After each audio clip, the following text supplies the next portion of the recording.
வணக்கம் நண்பர்களே. இசை வர்சினி சீரியல் செம பரபரப்பாக போயிட்டு இருக்குன்னே சொல்லலாங்க. பரபரப்பான கட்டத்தில் நம்ம வர்சினி ஸ்ரீஜாவை அடித்து வெளுக்கிறாங்க. அதோட பானுமதி கிட்ட ஓட்டம் முடிக்கிறாங்க ஸ்ரீஜா.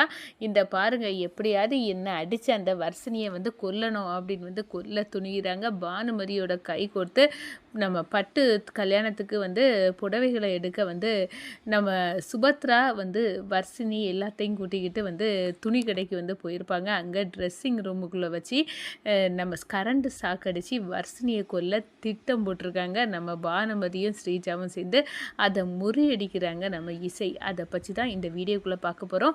அதுக்கு முன்னாடி சேனலுக்கு லைக் அண்ட் சப்ஸ்கிரைப் பண்ணுங்கள் ஃப்ரெண்ட்ஸ். பக்கத்தில் இருக்க பெல் ஐக்கானையும் கிளிக் பண்ணுங்கள்.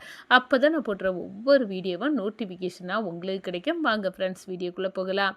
ஃபஸ்ட்டு எடுத்த உடனே செம்ம அதிரடியான பரபரப்பு கட்டன்னா சிந்தாமணி நம்ம இசையை தப்பாக சொல்லி சுபத்ரா கிட்ட ஒரு நாள் ஃபுல்லாக இருந்திருக்கா இவ விஷால் கூட அப்படின்னு எல்லாம் கிளப்பி விட்றாங்க.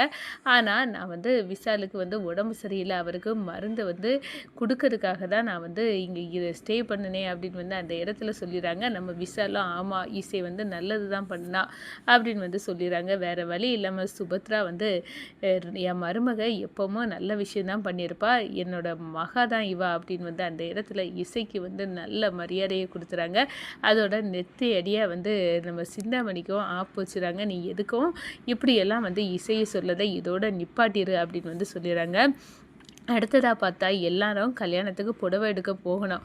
அப்போது நீயும் வரணும் அப்படின்னு சொல்கிறாங்க. எதுக்காக இசை? இவளுக்கு தான் இப்போ கல்யாணம் இல்லை, பொண்ணு ஸ்ரீஜா தானே, அதுக்கப்புறம் இவா எதுக்கு வரணும் அப்படின்னு சொல்லினாரு. என் பொண்ணுக்காக நான் எடுத்து கொடுப்பேன். இப்போ இசை என்னோட பொண்ணு தான் அப்படின்னு அந்த இடத்துல சுபத்ரா சொல்லிடுறாங்க. இதில் ஆடி போகிறாங்க நம்ம ஸ்ரீஜா. அதோட பார்த்தோன்னா துணி கடைக்கு போகிறாங்க. அங்கே தான் நம்ம போகிற வழியில் நம்ம ஸ்ரீஜா சொல்கிறாங்க, இந்த பாரு நீ இன்னும் திருந்தலை, நீ எப்படியாவது விசால கல்யாணம் பண்ணதுக்காக ஒரு நைட்டு ஃபுல்லாக அவனு கூட ஸ்பெண்ட் பண்ணியிருக்கா, அதானடி அப்படின்னு அந்த இடத்துல கேட்குறாங்க. எங்கள் அக்காவை எப்படி நீ கேவலமாக இப்படி சொல்லுவ ஸ்ரீஜா அப்படின்னு அந்த இடத்துல வெளுத்து எடுத்துறாங்க நம்ம வர்சினி. இதை கொஞ்சமும் எதிர்பார்க்காத ஸ்ரீஜா ஆடி போகிறாங்க. நேராக பானுமதி கிட்ட ஓடுறாங்க. இந்த பாருங்கள், துணி எடுக்க போகணும், பட்டு புடவை கல்யாணத்துக்கு எடுக்க போகிறோம், அங்கே வச்சு நீங்கள் எதாவது பண்ணி இந்த வர்சினியை கொல்லணும் அப்படின்னு சொல்கிறாங்க. என்ன சொல்கிற, எதுக்காக இப்படி உதவி கேட்க அப்படின்னு கேட்குறது தான். இந்த பாருங்கள், என்னையே அடிச்சிட்டா இந்த வர்சினி, அவைய அக்கால நான் தப்பாக சொன்னேன், அதுக்காக அடித்தா அப்படின்னு சொல்லினாரு. நானும் இந்த சந்தர்ப்பத்துக்கு தான் எதிர்பார்த்துட்டு இருந்தேன் ஸ்ரீஜா. எப்படியாவது ராகவுக்கு என் அன்னை பொண்ணு தீப்தியை கல்யாணம் பண்ணி வைக்கணும். அப்போ இந்த வர்சினி உயிரோடையே இருக்கக்கூடாது. வர்சினி இறந்து போனால் நம்மளுக்கு இது நல்ல வாய்ப்பு அப்படின்னு அந்த இடத்துல நினைக்கிறாங்கங்க. அதோட பார்த்தோம்னா பானுமதி சரி அப்படின்னு அந்த கடைக்கு போய் அந்த நபர்கிட்ட லிஃப்ட்டு உள்ள அவங்கள்ட்ட ரூபா கொடுக்குறாங்க. எப்படியாவது இந்த ட்ரெஸ்ஸிங் ரூமில் கரண்ட் சாக் அடிக்க வைக்கணும். இங்கே ஒருத்தி ட்ரெஸ் மாற்ற வருவா, அப்போ அவளுக்கு கரண்ட் சாக் பட்டு அவள் ஸ்பாட் அவுட் ஆகணும்.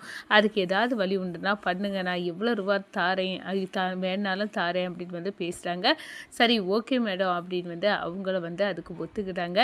இந்த சைடு பார்த்தோன்னா நம்ம இசையோட சித்தி வர்சினி அம்மா, நீ கோயிலில் போய் வேண்டுதல் ஒன்று இருக்குது, அதை நீ முடிச்சுக்கிட்டு துணி எடுக்க வந்தால் போதும், நீ இப்போ வரண்டா, நீ வந்தியனா என் பொண்ணுக்கு நல்ல துணி எடுக்காமல் உனக்கு சுபத்ரா நீ என்னது போட்டு மயக்கினியோ உனக்கு நல்ல ட்ரெஸ் எல்லாம் எடுத்து தருவாங்க, அதெல்லாம் எனக்கு தாங்க முடியாது, நீ இப்போ இங்கே வரண்டா, கோயிலுக்கு போய் வேண்டுதலை முடி அப்படின்னு அந்த இடத்துல சொல்லுறாங்க.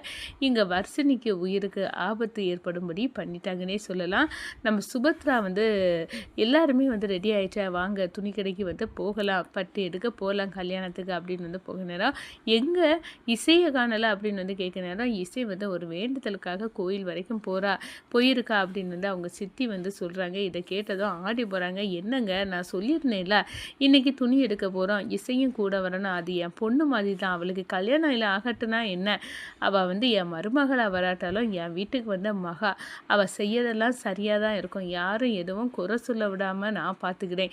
அப்படி இருக்க நேரம் சம்மந்தி எதுக்காக இப்போ வந்து கோயிலுக்கு அனுப்ப சொன்னீங்க? வந்த பிறகு போயிருக்கலாம்ல, துணி எடுத்துட்டு வந்த பிறகு அப்படின்னு வந்து சொல்கிறாங்க. நானே போய் இசையை கூட்டிகிட்டு வரேன் அப்படின்னு வந்து நம்ம சுபத்ராவை போய் வந்து கோயிலேருந்து கூட்டிகிட்டு வந்துடுறாங்க. இந்த சைடு நம்ம வந்து கரண்ட் சாக்கு வர்ஷினிக்கு வந்து கொடுக்க நேரம் அந்த இடத்துல இசை இருக்கக்கூடாது. இசை இருந்தால் எப்படியும் வந்து வர்ஷினியை காப்பாற்றி விட்டுருவா. அதுக்கு ஏதாவது வழி பண்ணணும் அப்படின்னு வந்து அந்த இடத்துல வந்து தில்லுமுல்லு பண்ணதுக்கு நம்ம பானுமதி எல்லாம் வந்து ஸ்கெட்சு போட்டுட்டு இருக்காங்க. அப்போ தான் ஸ்ரீஜா வந்து மனசுக்குள்ளே வந்து நினைக்கிறாங்க வர்ஷினியை பார்த்து, என்னையே நீ வந்து கன்னத்தில் அரைஞ்சிட்டல, உன்னை உயிரோடி விட போகிறது இல்லடி, உன்னை வந்து இப்போ வந்து சாகடிக்க போகிறேன், இதுதான் உனக்கு லாஸ்ட்டு வந்து இனி வந்து இந்த இடத்துல இந்த ராகுவுக்கு ஒய்ஃபாட்டு தீப்தி தான் வரப்போகிறா, நீ உயிரோடியே இருக்க மாட்டியல, அதுக்கு பிறகு எப்படி நீ வந்து ஆட்டம் காட்டுவ, என்னை அடித்ததுக்கு உனக்கு இதுதான் நான் கொடுக்கக்கூட தண்டனை அப்படின்னு வந்து அந்த இடத்துல நினைக்கிறாங்க. இசையை பார்த்து, வாடி வா தங்கச்சிக்கு இன்னைக்கு வைக்க வேட்டில் எப்படி நடக்க போகுதுன்னு பாரு அப்படின்னு வந்து அந்த இடத்துல வந்து ஸ்ரீஜா வந்து நினைக்கிறாங்க. எந்த கஷ்டத்தை நீ வந்து என் தங்கச்சிக்கும் கொடுக்க முடியாது, நான் இருக்கிறது வரைக்கும் அவளை ஒன்றும் பண்ண முடியாதுடி அப்படின்னு வந்து இசையும் மனசில் நினைக்கிறாங்கங்க.